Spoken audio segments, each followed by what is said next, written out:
pute. Je reste tout le temps une pute, comme tu m'as dit. T'es quand même d'accord pour dire que tu lui as foutu une dizaine de fois sur la cour? 14 février pour les amoureux, tu dois t'en souvenir, c'est la Saint-Valentin. Toi, comme cadeau pour ta copine, tu la mets sur le trottoir. Tiens, 14 février. D'accord, allez, elle est toute seule. Je lui pardonne tout.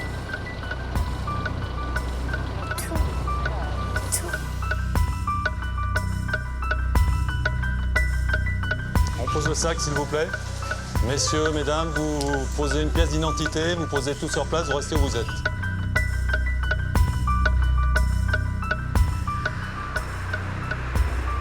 Lyon, deuxième agglomération de France. La ville voit passer chaque année près de 500 prostituées.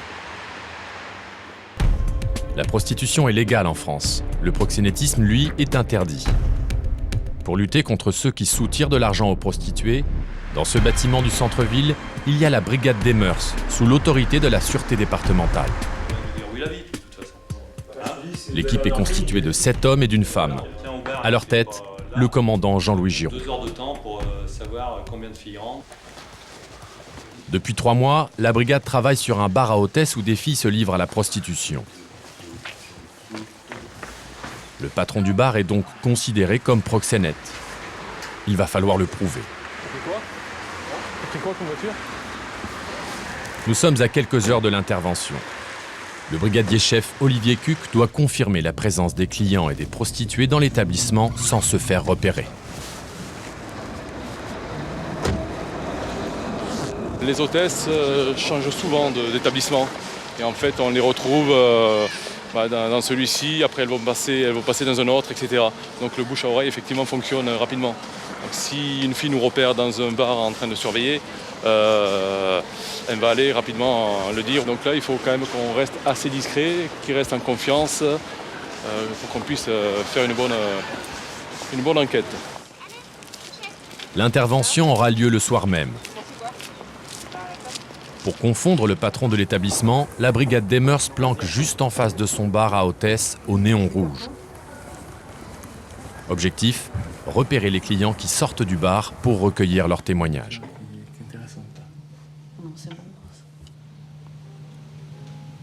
On sait déjà qu'il y a 2 clients qui viennent de rentrer, donc on attend leur sortie pour aller les interpeller, les conduire au service, afin qu'ils, à chaud, nous déclarent ce qu'ils ont fait à l'intérieur de l'établissement. Donc savoir s'ils ont juste consommé ou s'il y a eu relation sexuelle.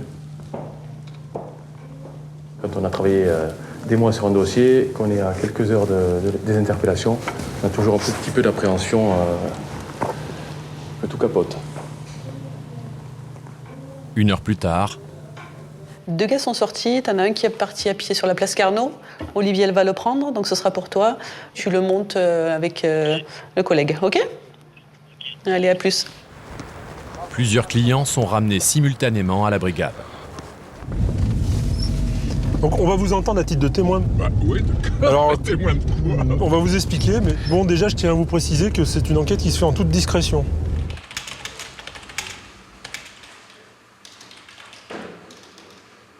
Qu'est-ce que vous recherchez dans ce genre d'établissement?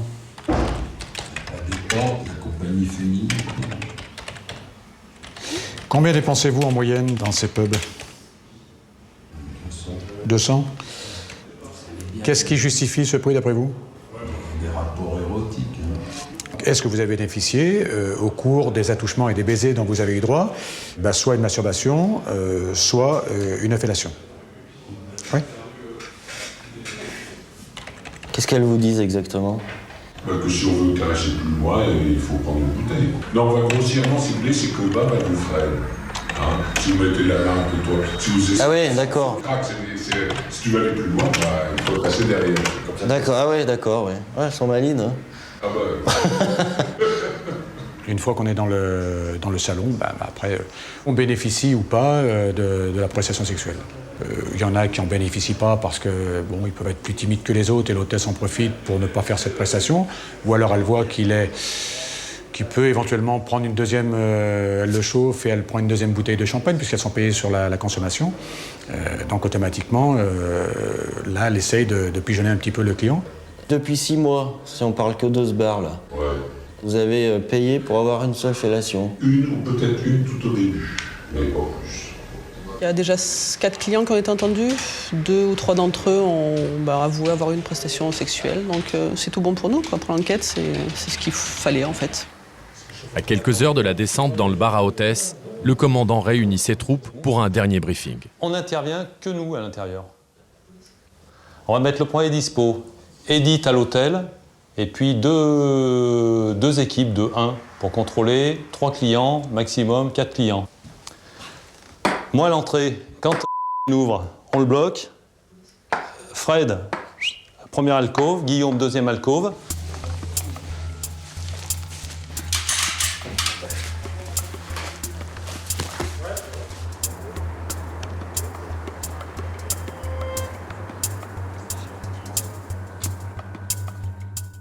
Tout le monde est en place, on intervient, on attend qu'on se rejoigne devant Vatel, on sort, on se met en place et ça pénètre d'abord sur l'allée. Terminé.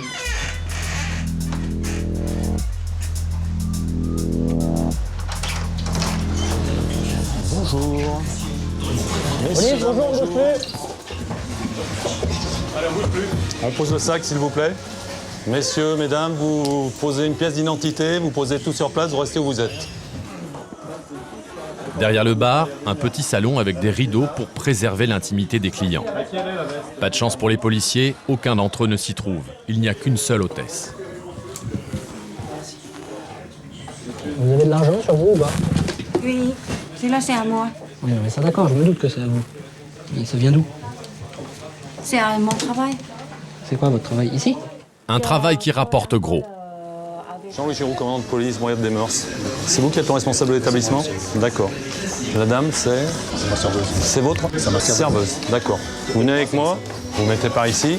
Voilà. Il est 19h01. À 19h, on a été mis en votre présence. On vous place en garde à vue dans le cadre d'une procédure de proxénétisme aggravé à partir de 19h. On va vous notifier vos droits. Le patron de l'établissement paraît tétanisé. Et ce n'est que le début de la procédure. On évacue les demoiselles par 2. Direction la brigade pour les auditions des filles.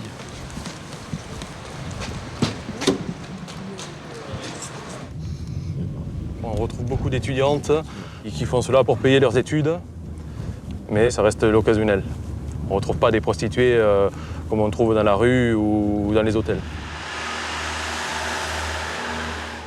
Plusieurs filles sont entendues en même temps. Mais rares sont celles qui reconnaissent avoir proposé des prestations sexuelles aux clients du bar. À la base, on est juste des entraîneuses, on va faire consommer les clients. Après, chacun il fait ce qu'il veut.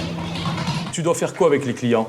Avec moi, on fait le palais et câlin, c'est comme ça, et je fais massage. Il y en a, c'est sûr, ils sont là, ils essaient de poser leurs mains et tout, voilà, bien sûr. Mais après, voilà, c'est à nous de savoir quand même les refouler, quoi. Moi, je suis désolée, si je voulais faire la pub, je resterais pas là. La jeune fille qui était à côté, elle nous disait, moi je veux bien parler, mais à condition que tout le monde parle. Donc voilà, donc, elle veut pas que ça vienne d'elle, que ça soit à cause d'elle, entre guillemets, si le patron est ennuyé judiciairement parlant. Pendant que les auditions se poursuivent, très inquiet, le patron de l'établissement assiste à la perquisition de son bar. Vous étiez surveillé? Et on va essayer de trouver l'argent, éventuellement les préservatifs, enfin, tout ce qui pourrait démontrer qu'il y a effectivement eu des prestations sexuelles. Pour cela, les policiers vont même jusqu'à vider les poubelles. C'est bon, on va faire passer l'IJ. Vous venez avec moi, monsieur? L'IJ, c'est l'identité judiciaire, la police scientifique. Le technicien qui vient d'arriver se met au travail. Le rôle de cet homme, aider les enquêteurs à recueillir des preuves matérielles. Pour cela, il utilise un CrimeScope. Cet instrument produit une lumière qui permet de révéler, dans ce cas précis, des taches de sperme sur des mouchoirs en papier.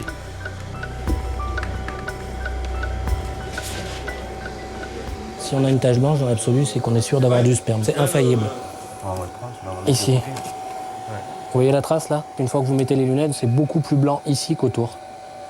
Donc là, on a une belle trace blanche, donc on va saisir ce mouchoir. La pièce à conviction est versée au dossier. Ouais. Non, juste un dossier.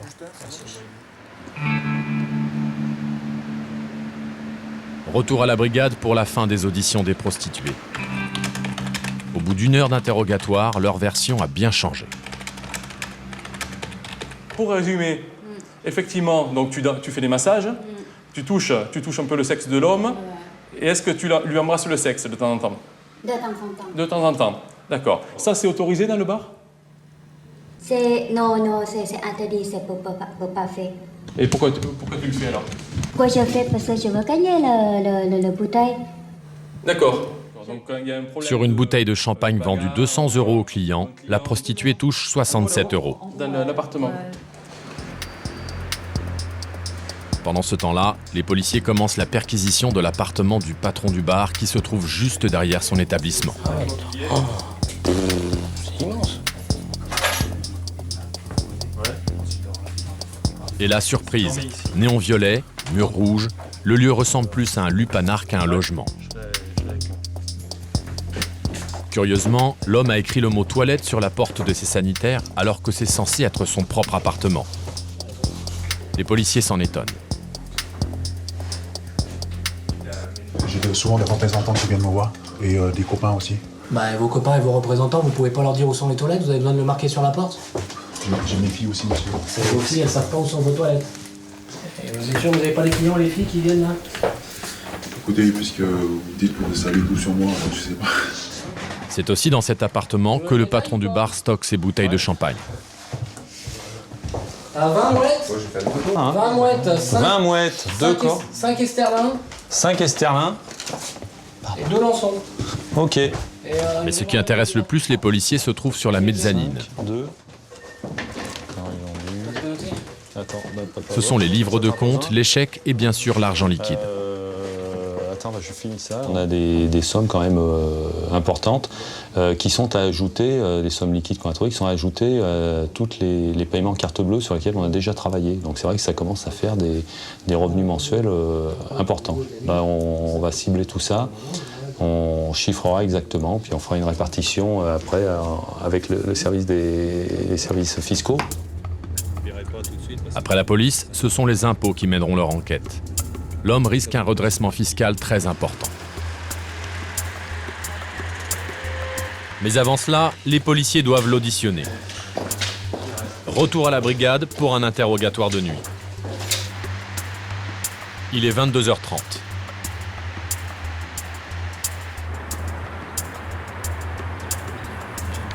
Julie, parce qu'ils n'ont pas besoin d'aller plus loin. Je sais que voilà, c'est obligé que ça aille plus loin. Quand on ouvre un établissement comme ça, si les filles elles font pas un minimum de prestations, ça peut pas marcher. Je vous jure, monsieur, j'ai engueulé plus d'une. Mais oui, d'accord, mais que vous ayez engueulé, c'est sûr. Mais jusqu'où est-ce que vous voulez aller? Jusqu'où vous tolériez? Que c'était interdit, moi, je tolérais des caresses, pas plus. Qu'est-ce qu'il arrivait à vos employés de masturber les clients? Ça, je suis pas bon. Le policier n'en croit pas un mot, car l'homme dispose d'un système de vidéosurveillance dans son établissement. Normalement, rien ne lui échappe. Ce soir-là, l'enquêteur Patrick Enjalran ne tirera rien de plus de cette audition. Il est 23h. Bon appétit à certains. À mon avis, Bon. Bien. Bon, merci. Bien jusque-là. Hein? L'interpelle. Bien? Non. Si, l'interpelle bien. Les filles, on récupère 8 filles au total. Sur les... Olive. Sur les 8 filles, on a 5 qui parlent. Demain, du boulot, on entend le patron de l'établissement. Et puis après, il faut tout exploiter. Donc jusque-là, bien.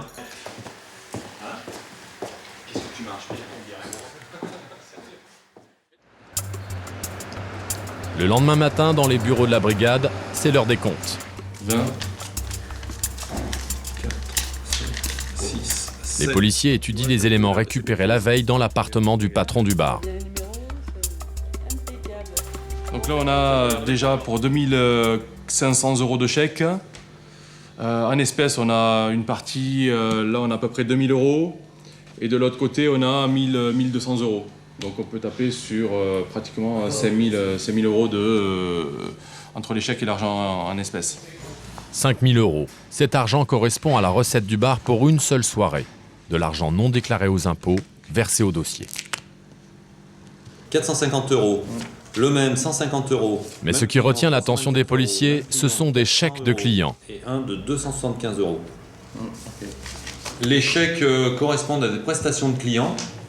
Et le souci, c'est qu'il n'y a pas d'ordre. Ça peut être utilisé, détourné, donc pour payer une fille, hein, pour ne pas la déclarer, lui servir de paiement, et puis utilisé à d'autres fins. Je dirais, on peut payer un fournisseur, on peut payer des tas de choses avec.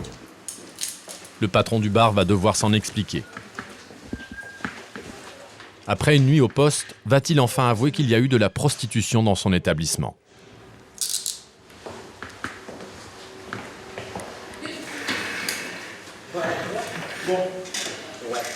Je sais qu'il y a des caresses, des masturbations. Voilà. Bon. Mais les fellations, ça, elles savent très bien que c'est un truc que je veux pas. Voilà. Alors, moi, je vous dis, on a retrouvé donc des emballages de préservatifs et donc des mouchoirs imprégnés de liquide spermatique dans un sac poubelle qui provenait de votre établissement. Vous me dites, sur les mouchoirs, vous ne pouvez pas savoir s'il y a du sperme dessus, soit, mais les emballages de préservatifs, nous, on les a vus.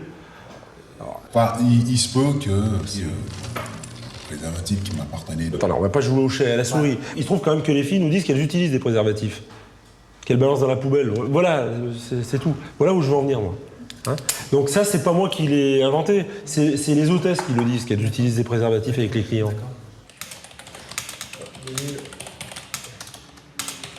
Les filles, les commissions, vous les payez comment, monsieur? Je paye une partie en chèque ou payer en espèces. Vous en tirez quand même sûrement un bénéfice de payer en espèces, une partie, non? Croyez pas?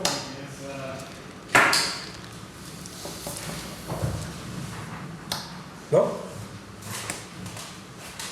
De la même façon, quand vous payez les filles avec des chèques qui vous ont été remis par des clients, c'est pas pour faire plaisir à la fille quand même, non? Non? Je reconnais. Je peux pas vous croire. Le patron de l'établissement joue maintenant un nouveau personnage. Je suis très en colère, en même temps je ressens beaucoup de tristesse parce que les filles m'ont trahi. Les filles, elles vous ont pas trahi, c'est pas vrai. Si, parce qu'elles savent très bien que je ne veux pas ça. Après certaines, elles étaient gourmandes, mais c'est moi qui ramasse. Bah vous êtes naïf, hein? Je sais pas, peut-être. C'est en tout cas un excellent menteur. En effet, les filles entendues confirment qu'elles se prostituaient dans le bar et l'appartement situé juste derrière. Il reste aux policiers une dernière audition pour obtenir toute la vérité. Entre-temps, le parquet a demandé la fermeture de l'établissement. Le commandant pose des scellés sur la porte du bar.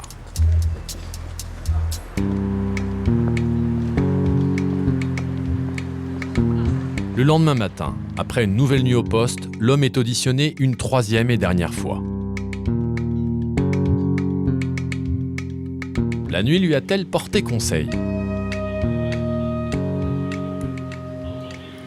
Je reconnais depuis 3-4 mois certaines filles avec, sous l'emprise de l'alcool qui ont allé plus loin. Voilà. Donc certaines filles sous l'emprise de l'alcool sont allées plus loin. Hein. Quand vous dites aller plus loin, vous parlez de quoi? De masturbation, de fellation? Vous parlez de quoi? De rapport sexuel? Vous parlez de quoi? Des rapports, ouais. Comment? Des rapports sexuels. Donc je parle de rapport sexuel, de fellation et de masturbation. Oui. Je reconnais aussi que j'avais fermé les yeux. Voilà, bah voilà. Sans vraiment vouloir... sur ce qui passait sans vraiment vouloir arrêter ça. Je voulais pas en arriver là, en fait. C'était pas le but. Voilà. Mais simplement, j'ai été dépassé par les événements et j'ai pas pu faire face. En disant qu'il a laissé faire et non qu'il a demandé aux filles de se prostituer, l'homme tente à nouveau de minimiser son rôle. Allez. Pourtant, d'après les hôtesses, il prenait 30% de commission sur toutes les passes qu'elle réalisait dans son appartement. Pour le commandant Giroux, la fermeture de ce bar va servir d'exemple. Il y a une demande de consommateurs, donc chacun essaye de prendre le marché. Et puis, bon, si on fait tomber régulièrement ces établissements, ça va les refroidir. Hein. Bon, il en reste quelques-uns, on va s'acharner sur le reste.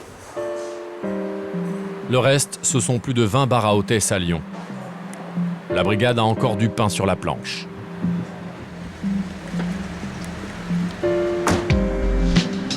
Quant au patron du bar, son procès au tribunal de grande instance aura lieu dans quelques mois. En attendant, il a été libéré sous caution pour un montant de 120 000 €. S'il est reconnu coupable, il risque 10 ans de prison, mais surtout un redressement fiscal qui devrait le mettre sur la paille.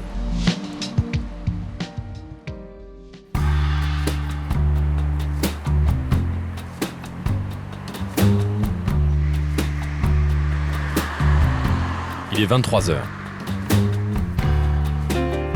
Cette affaire à peine terminée, le commandant Jean-Louis Giroux enchaîne sur l'une des missions récurrentes de la brigade, recenser les nouvelles prostituées de la ville.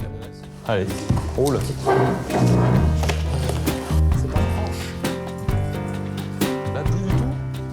Les hommes se préparent à une longue nuit de maraude. 80% du chiffre se fait la nuit. Quand on fait des sorties de nuit, ça démarre 18h, fin de soirée, et ça part jusqu'à 6h du matin. Il y a une activité qui continue, qui est en fonction des spécialités, en fonction de chaque type d'ethnie ou de provenance. Et à Lyon, les prostituées sont de multiples nationalités.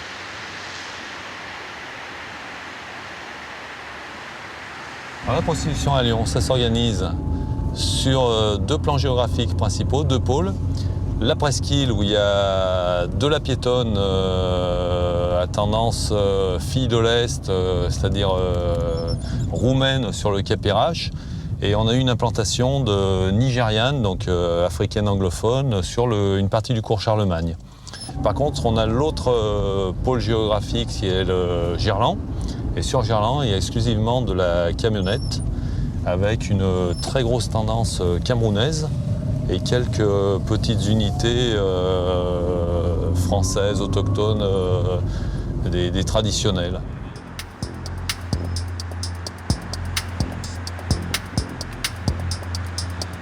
Une centaine de filles se prostituent chaque nuit dans les rues de Lyon.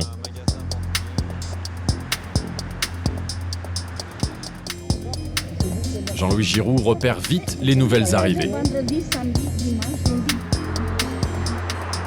Nous sommes près du stade de Gerland. Tous les soirs, de nombreux clients viennent voir les prostituées installées dans des camionnettes. Jean-Louis et ses hommes vont contrôler ces filles, mais aussi faire de la prévention. Bonjour madame, comment allez-vous? Très bien, vous. Vous allez bien? Bien. On fait un petit contrôle? Oui.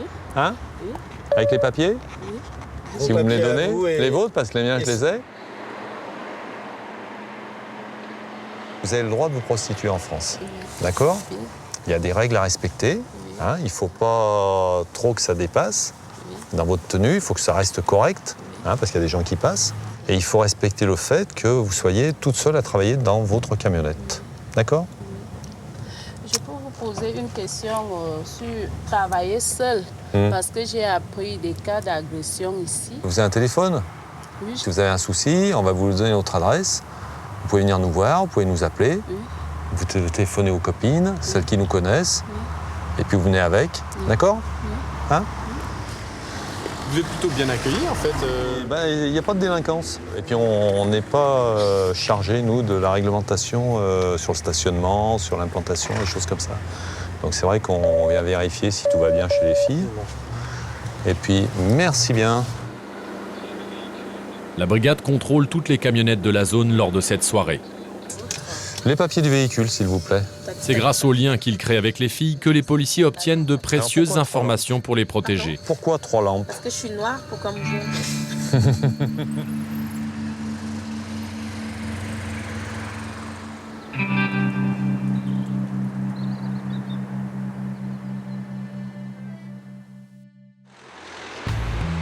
Les policiers luttent contre le proxénétisme. Ils sont donc souvent considérés par les prostituées comme de vrais anges gardiens. C'est le cas de Dorine, une Albanaise qui leur doit beaucoup. J'étais prise avec la force d'abord. Et après, mon ex-copain, il m'a fait travailler en Allemagne.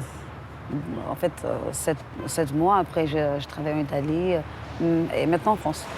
Même si je ne faisais pas, même si je faisais d'argent, c'était tout le temps la violence en fait. Et si vous rameniez moins d'argent par exemple? Là, c'était une catastrophe. C'est-à-dire tué à mort, quoi. Il y a 1 an, Dorine dénonce son proxénète. L'homme est jugé puis emprisonné grâce à l'intervention des membres de la brigade des mœurs. C'est grâce à eux en fait que je suis libre aujourd'hui. Il y a beaucoup de filles en fait, grâce à eux en fait, qui sont libres, qui en fait aujourd'hui ils font sa vie et voilà, ils sont. Tu peux communiquer avec eux, tu peux raconter tout en fait et ils te protègent quoi. Dorine avait 23 ans quand on l'a forcée à se prostituer. Mais parfois, des souteneurs sans scrupules jettent leur dévolu sur des filles bien plus jeunes. Les mineurs sont vite repérés par la police quand elles se prostituent dans la rue. Du coup, les proxénètes ont trouvé la parade. Ils vendent leur charme sur des sites internet. Lors d'une enquête, les policiers ont découvert l'annonce d'une jeune femme qui se prostitue via internet et qui dit avoir 21 ans. Mais derrière cette annonce se cache une mineure qui a fugué de chez sa mère à l'âge de 15 ans.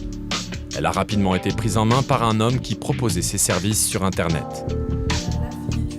Pendant 5 mois, celle que nous appellerons Stéphanie s'est prostituée dans plusieurs villes de France. Un cas rare. La jeune fille a porté plainte contre son petit ami. Edith et Patrick vont l'auditionner. C'est toi qui as décidé de te prostituer. Vous n'en avez pas discuté ensemble au préalable? On en a discuté, il m'a pas dit non. Donc vous avez logé dans les hôtels pendant 5 ans. Je suppose que c'est toi qui as tout payé. Je payais à manger, les habits, l'hôtel. Dans tout quoi. Et lui alors, qu'est-ce qu'il te disait lui? Bah, il profitait, tranquille, la belle vie, non?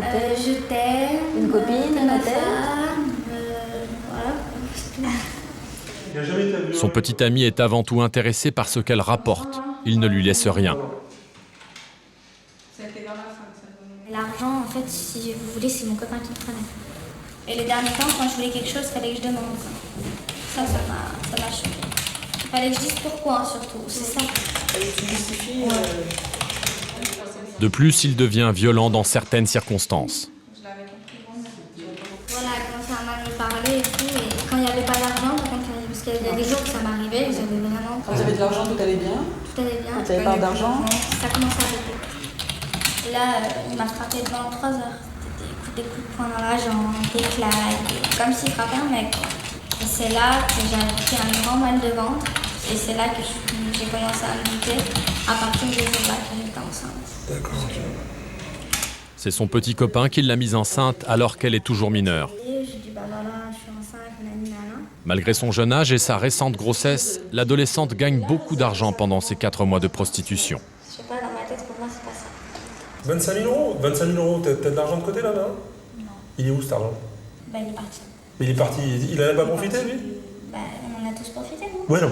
Mais est-ce que c'est normal? Est-ce que c'est normal que c'est lui, là, c'est Non, mais est-ce que c'est normal? Mais non, mais c'est pas une question de tout prendre. Moi, ce que, à la limite, voilà, que tu le fasses toi si t'as envie, mais au moins que t'en profites. En plus, le mec, il veut même pas reconnaître sa paternité. Et puis, il te frappe. Tu te prostitues. Qu'est-ce qu'il ne dit pas que quand il va sortir de prison, il va s'en prendre au petit ou à moi? Ça m'intéresse pas, c'est ça. D'un côté, je me protège moi-même.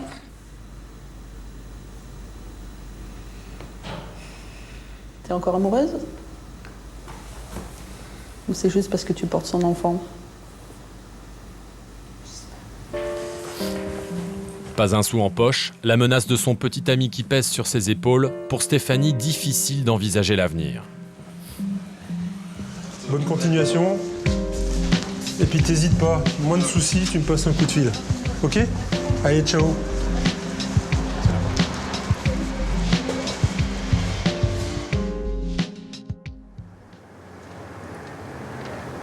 Une semaine plus tard. Il est 6 h du matin. La brigade s'apprête à interpeller le petit ami de Stéphanie. L'homme vit dans une cité de Villeurbanne.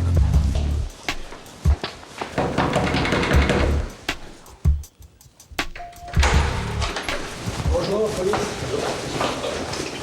Je pourrais pas nier là. Ok. J'ai pas gardé lui, monsieur. Dans l'appartement où le jeune homme vit avec son père, les policiers retrouvent des pièces à conviction, comme la facture d'un téléphone portable utilisé par Stéphanie pour se faire appeler par les clients. Bah, comment ça se fait que ces papiers ils sont chez vous, l'abonnement il est chez vous? Non, j'ai pas le téléphone. Mineure, Stéphanie n'avait pas le droit de prendre un abonnement à son nom. Or, la facture au nom du jeune homme correspond au téléphone qu'elle a utilisé.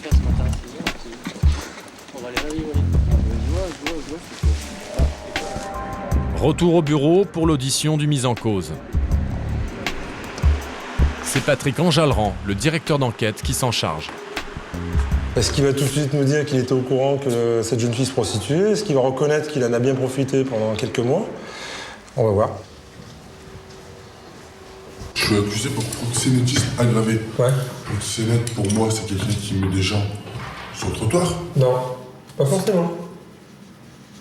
Écoutez. Non, c'est pas forcément. Proxénète, c'est proxénète. Pour ça, là. Proxénète, c'est celui qui profite de la prostitution. Mais j'ai pas profité. Vous allez fuir, vous verrez. Non, mais déjà, regarde, tu veux que je te dise? Un proxénète, c'est quelqu'un qui fournit des moyens. Toi, t'as fourni des moyens. Quels moyens? Tes téléphones portables. Un proxénète, c'est quelqu'un qui agit. Toi, t'as agi. Comment? Les sites. Alors maintenant, tu sais de quoi on va parler? Du casino. J'ai pas joué plus de 500 €, 450 dans ma Je sais pas, dis-moi. Mais j'ai joué ça. À part ça, tu profites pas un peu de la prostitution? T'as 3 sous de côté, c'est pour aller jouer. Non, mais si je vais jouer, c'est pourquoi? Pourquoi? Bah pour gagner de l'argent encore plus. Bah attends, mais si on gagnait de l'argent, si on devenait riche en jouant au casino, ça se saurait, hein? J'ai tenté. Ouais, enfin, t'as tenté parce que tu savais que de l'autre côté, il y avait qui pouvait ramasser du blé, et qu'elle pouvait ramener du blé, et que ça, c'était du sûr. Oh que non. Oh que non, bah oh que si, ça a duré 4 mois. Tu t'es fait entretenir pendant 4 mois. Non. Ah bah si. Est-ce que t'avais des ressources? Non. Non.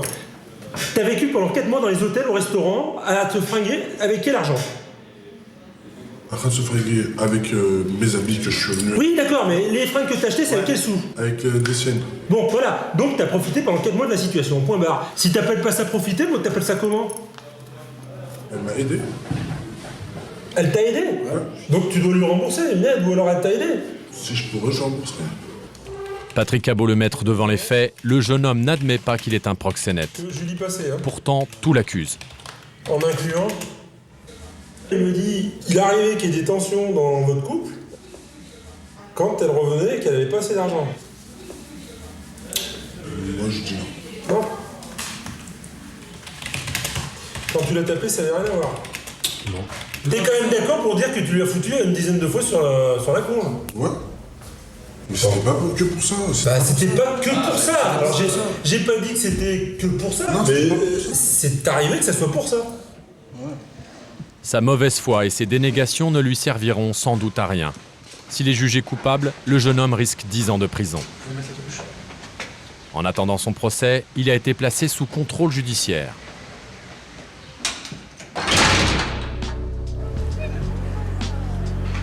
Quant à Stéphanie, elle est dans un foyer d'accueil. Mais pourquoi l'adolescente a-t-elle fugué du domicile familial?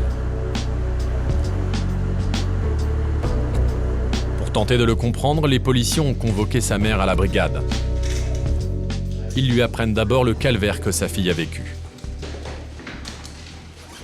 Votre fille elle a rencontré un garçon sur la région lyonnaise.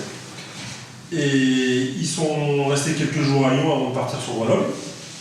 Donc bien entendu, le garçon ne travaillait pas, votre fille n'avait pas de ressources, ni lui ni elle. Et votre fille, le seul moyen qu'elle a trouvé pour gagner de l'argent, c'est de se prostituer. Donc ils ont vécu dans les hôtels. Et elle s'est prostituée jusqu'au mois de janvier 2009. Donc là maintenant, elle a besoin vraiment d'une bouée de sauvetage, quoi, cette gamine. Donc la bouée de sauvetage, c'est les services sociaux, ça c'est clair, mais ça peut être aussi la maman. Moi j'ai jamais rejeté ma fille. Non, je vous ai pas dit ça, madame. Mais mais moi j'ai toujours l'impression d'être jugée, ça fait 2 ans que j'ai l'impression d'être jugée alors que... Est-ce que vous m'avez entendu ou vous jugez? J'essaie de vous expliquer, moi, le ressenti que j'ai vis-à-vis de votre fille. Alors, en plus, je suis objectif, puisque je ne suis pas partie prenante dans l'histoire. Alors là, j'ai su que, apparemment, ils vont la passer dans une famille d'accueil, je ne sais pas si vous êtes au courant. Non, je suis au courant de rien. Je suis toujours la dernière, informée. Mais pourquoi vous ne prenez pas contact avec les gens de la villa, là où elle est placée, là? J'ose pas. Ça fait quand même 2 ans que ça dure, hein. Il faut aussi mettre votre orgueil sur le porte-manteau, là, parce que si vous avez peur de si vous avez peur qu'on vous dise si, que vous n'avez pas été une bonne mère, ah non. Alors si c'est par peur qu'on vous juge, c'est pas bon non plus. Hein.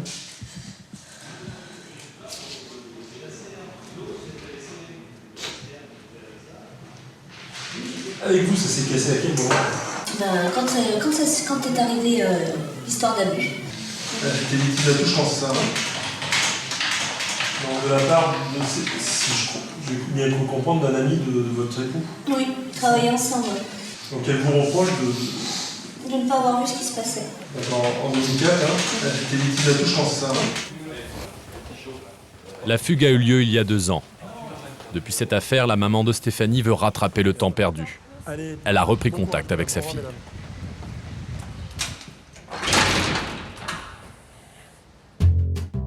Les membres de la brigade ont un appel d'urgence qui serait lié à la disparition d'une prostituée. Pourquoi son sac à île? Les policiers se rendent à la périphérie de Lyon. Un jogger a fait une étrange découverte dans la ville de la Mulatière, sur les quais du Rhône.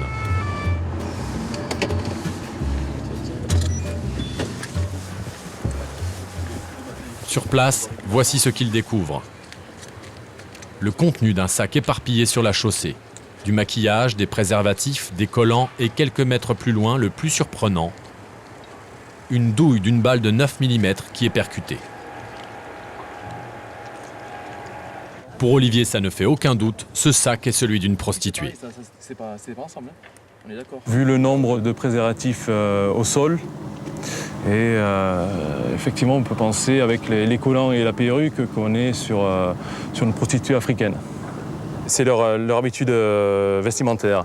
Elles mettent, ça arrive, on a retrouvé 6-7 couches de collants, une sur l'autre. Les pompiers plongent pour trouver éventuellement le corps de la victime. En vain. Cette découverte n'a aucun lien avec l'affaire de disparition sur laquelle la brigade des mœurs travaille. C'est donc le commissariat du quartier qui mènera l'enquête. Les policiers doivent repartir. Ils ont un rendez-vous qu'ils ne doivent manquer sous aucun prétexte. Nous sommes à l'autre bout de la ville, dans un lieu tenu secret. Tous les 2 mois, c'est obligatoire. Les membres de la brigade doivent perfectionner leur tir. L'objectif, c'est d'être prêt à riposter le jour d'une intervention si les choses tournent mal. Quand vous sortez votre arme, il faut vraiment être sûr de vous, quoi. Si vous le sortez, vous n'avez pas d'hésitation. Pour cela, l'entraînement au tir a beaucoup évolué ces dernières années. Avant, vous avez des tirs à 10-15 mètres fixes, où vous visiez la cible, vous prenez le temps de tirer. Là, c'est vraiment du tir de riposte, c'est vraiment ce qui se passe réellement. Il y a des études qui ont montré qu'apparemment, les tirs se font entre 80 cm et 2 mètres, voire 3 mètres, pas plus.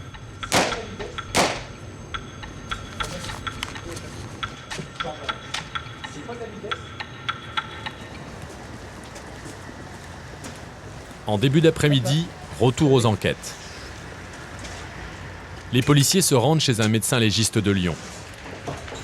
Ils viennent y chercher une jeune femme qui a porté plainte. La veille, son petit ami l'a roué de coups. C'est la brigade des mœurs qui est en charge de l'affaire, car l'auteur des faits est aussi l'homme qui a mis la jeune Vanessa sur le trottoir. Un homme plutôt violent dont les policiers n'attendent pas d'aveu. Lui, il est parti sur le schéma de je suis amoureux, les coups qu'elle a, on s'amuse en gros, et ça n'a jamais été pour l'obliger à travailler. Donc on va voir ce qu'on peut sortir d'une confrontation comme ça. De retour à la brigade, la jeune femme va être confrontée à son agresseur. Mais avant, Fred en informe le procureur de la République. Elle se fait frapper, elle appelle les fonctionnaires de police qui interviennent, ils la trouvent enfermée dans une voiture, ils interpellent le dénommé. Elle, vu son état, est transportée à l'hôpital Saint-Luc-Saint-Jean. Lui est entendu, il donne une explication plus que vaseuse.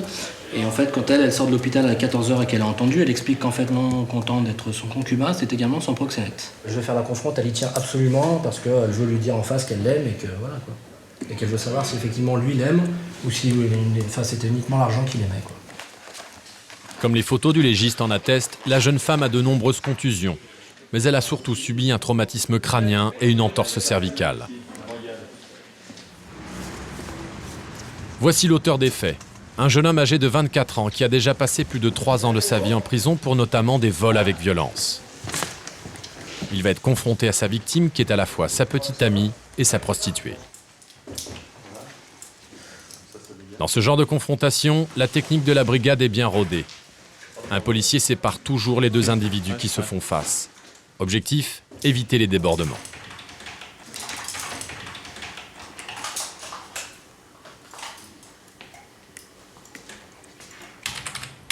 Tu l'as frappé pourquoi? Pour quelle raison?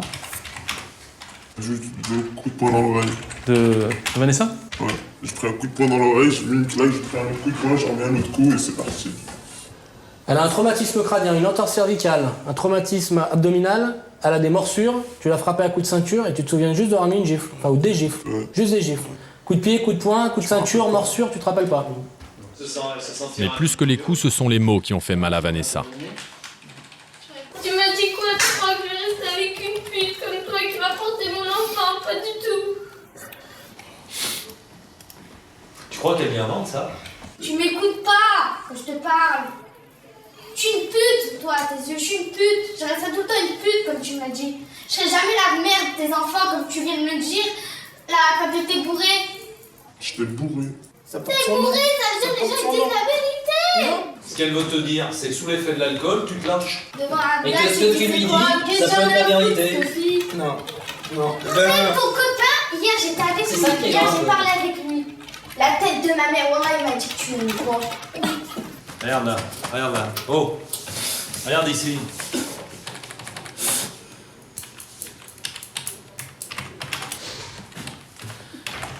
Tu l'as appris quand qu'elle se prostitue? Une semaine. Hein? Une semaine de sang. Tu l'as su comment? Par hasard. Ouais, mais c'est-à-dire? Je suis passé sur le périph' et je l'ai vu. Il y a des prostituées qui ont vu Vanessa en train de se prostituer, de travailler, et que pendant que Vanessa se prostituait, t'étais présent, ou à proximité. C'est faux ça. D'accord. T'étais pas garé dans ta voiture plus loin? Ouais. Ça va pas ou quoi? Ah ben si, moi ça va très bien. Moi, même si ça ou ça, je sais comment vous fonctionnez. Ouais, d'accord, d'accord. Je sais comment ça marche. Oui, mais ce qu'il ne sait pas, c'est que la veille, les policiers sont allés vérifier sa présence sur les lieux. Ils veulent entendre des prostituées que Vanessa avait l'habitude de côtoyer. Le but là, il faut que tu me montres les filles qui ont travaillé avec toi depuis le 14 février, d'accord? Hein? Donc dès que tu envoies une, tu me le dis et mes collègues la récupéreront, on va l'entendre pour qu'elle nous confirme effectivement que tu étais bien présente pendant ces 3 semaines. C'est ici, sur les quais du Rhône, qu'elle a commencé à vendre son corps pour de l'argent vite gagné. Dans ce milieu-là, l'argent, tu te fais 100 € en même pas 20 minutes, tu te trouves 200 € en même pas une heure. C'est de l'argent super facile. Donc là, on est sur le lieu habituel de prostitution des filles. Ah, c'est là, c'est elle, là, la botte blanc. Ouais, Guillaume d'Olivier. Patrick, je t'écoute. Ouais, la jeune fille avec les bottes blanches. C'est bon, monsieur Olivier, on va la récupérer. Sur le chemin du retour, Vanessa évoque la violence de son proxénète. Taper, ça fait longtemps que ça dure comme ça. Mais jamais aussi violent. Comment dire, il me mettait des coups. 4-5 coups à la filée. Peut-être après il s'arrêtait, il remettait un autre coup. Mais là, pendant une demi-heure, il m'a pas lâché. Ah, il faisait tout rouge et tout. Je m'en rappellerai tout le temps.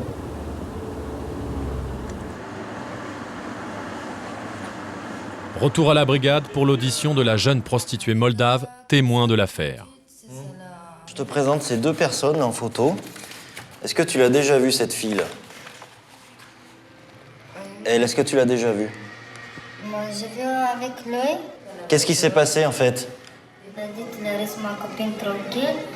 Elle travaille là-bas. Donc, toi, la copine... Ils sont allés te voir au quai Perrache, plus loin? Ils sont allés en voiture te voir? Avec la voiture. Ouais? Ouais. Le jour Ce témoignage confirme que le jeune homme était bien le proxénète de Vanessa.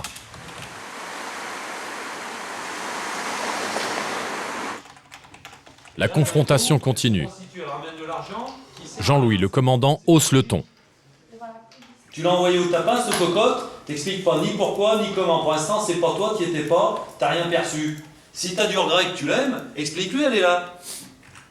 Et explique-nous aussi comment tu l'as mise, comment tu l'as poussée. Parce qu'elle y va pourquoi? Parce qu'elle t'aime bien, point. Hein. Elle y va pas pour se faire de la thune et par le plaisir. Elle voulait améliorer notre vie. Justement, elle améliore ta vie comment? Ça lui est pas venu comme ça. Sous la pression des policiers, le jeune homme passe enfin aux aveux. Comment ça, c'est pas grave? Allez, on est parti en Belgique. Pour faire quoi? Hier, je l'ai frappé. T'es parti en Belgique pour faire quoi? Pourquoi t'es parti en Belgique déjà? Se prostituer. Pour faire quoi? Prostituer qui? Pourquoi tu voulais qu'elle se prostitue? Qui, elle? Parce qu'on était au bout. Tu voulais prostituer qui? Comment elle s'appelle? Elle a un nom? Vanessa. Vanessa. C'est pas mieux en disant Vanessa? Hein? L'individu tente maintenant de justifier ses actes. Il rejette la responsabilité sur Vanessa. On n'avait pas de sous, on était à l'hôtel. Elle me dit ça se peut, j'en peux plus. T'as pas d'argent, j'ai pas d'argent. On doit payer la chambre d'hôtel, c'est qui va la payer? On m'a dit ramène-moi à Perrache. T'avais pas voulu? Si, je l'ai amenée là-bas, elle est descendue de la voiture, elle est montée dans une A3 noire et elle est partie. Mais étrangement, le jour où tout a commencé, le jeune homme ne s'en souvient plus. 14 février pour les amoureux, tu dois t'en souvenir, c'est la Saint-Valentin, toi comme cadeau pour ta copine, tu la mets sur le trottoir. Tiens, 14 février. C'est pas moi qui l'ai ramenée là-bas. D'accord, elle est allée toute seule. C'est pas moi qui l'ai dit d'aller là-bas. Malgré l'argent de la prostitution, Khaled dit ne pas avoir gagné grand-chose. C'est les mecs pour ta copine? On n'a pas une thune dans les poches. Même le tapis, on n'a pas de thune. Dans la vie de tous les jours, c'est comme ça. Et t'en fais quoi du pognon? T'en fais quoi du pognon qu'elle a gagné? Oui. La jeune femme pouvait gagner jusqu'à 700 € par jour, de quoi très bien vivre. Il restitue, qui veut la restitution, mec. Qui restitue les clés. La confrontation est terminée. Pour le commandant Giroud, c'est une réussite. Il est sorti une chose crédible, c'est qu'il reconnaît que la fille va au tapin, il reconnaît qu'il est au courant, qu'il l'amène, qu'il la surveille et qu'il en a tiré le bénéfice en mangeant un petit peu le revenu. Donc toutes les conditions de l'infraction sont réunies. D'un côté, il reconnaît les coups, les violences volontaires. De l'autre côté, il reconnaît le proxénétisme. Il risque jusqu'à 10 ans d'emprisonnement pour proxénétisme. Le jeune homme en est convaincu, il va aller en prison, à la rate, comme il dit. De toute façon, dans ma vie, c'est la rate. Depuis que j'ai 18 ans, je suis à la rate. Et quand t'es sorti de prison la dernière fois, bah, t'aurais pu trouver un boulot? Il n'y a pas de boulot dans ce pays de facho, là. Il n'y a pas de boulot. Je travaillais dans les espaces verts, j'ai travaillé un mois, ils m'ont payé combien? 190 €. Ouais. Ah, c'est sûr que ça va. C'est sûr que ça vaut mieux la prostitution, hein. Le jeune homme passera devant la justice dès le lendemain matin en comparution immédiate.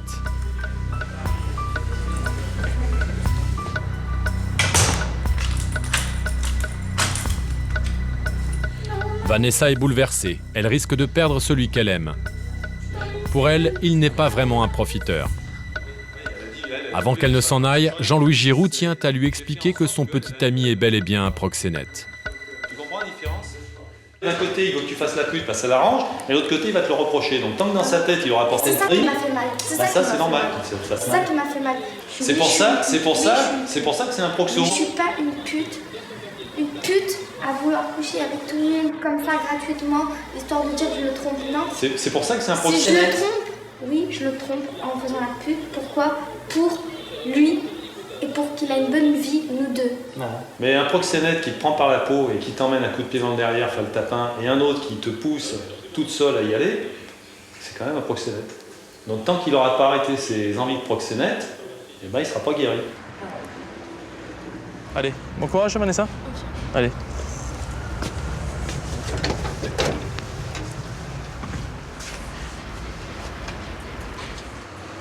Khaled!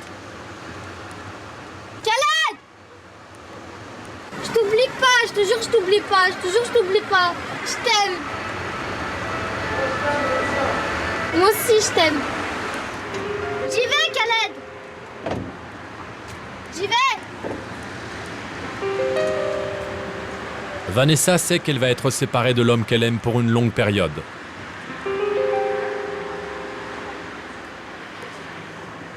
Quand elle regarde son passé, la rencontre avec celui qui a été son proxénète pendant plus d'1 mois ne lui laisse aucun regret.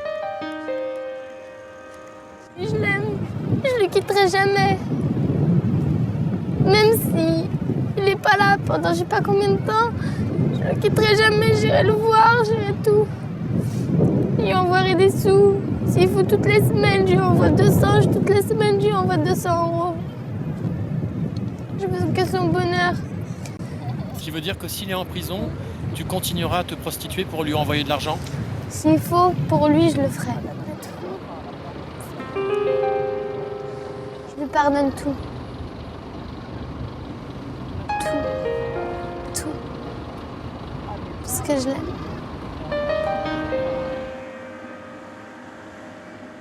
Le lendemain, Khaled est condamné pour proxénétisme à 3 ans de prison ferme, plus 1 an de mise à l'épreuve. Vanessa, elle, se prostitue à nouveau dans le quartier de Perrache. Elle n'a pas encore de droit de visite à la prison, mais elle veut se marier avec Khaled derrière les barreaux.